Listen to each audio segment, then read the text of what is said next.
In this video, I'm going to show you how to replace the mass airflow sensor on this Ram 2500. It's located on the left side of your engine compartment, right next to your air filter box. Let's get started.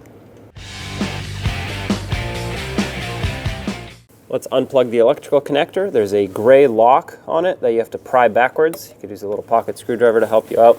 And then press on this tab and pull the connector off the mass airflow sensor and set that aside. Then you'll have two 3mm Allen bolts that you have to remove. Unthread them. There we go, there's the second one.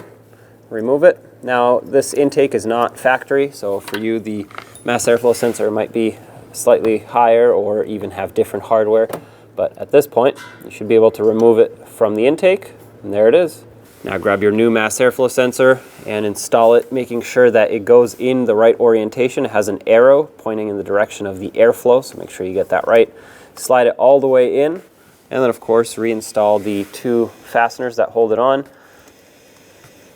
Make sure they start in by hand. They're very small, so don't start them in with any power tool. You want to make sure they don't cross thread.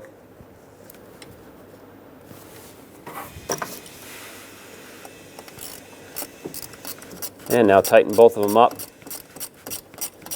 Keep in mind that as you tighten these, they are very small, and all you need to do is get them bottomed out and snugged, and then not even an eighth of a turn after, or it will basically either break them or strip them out. So as soon as they stop, that's it.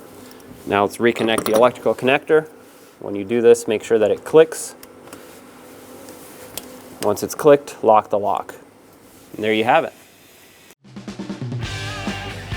When only the best will do, demand TRQ. The only company that lets you view before you do. TRQ is committed to offering the highest quality aftermarket auto parts that are engineered for peace of mind. Thanks for using and viewing with TRQ.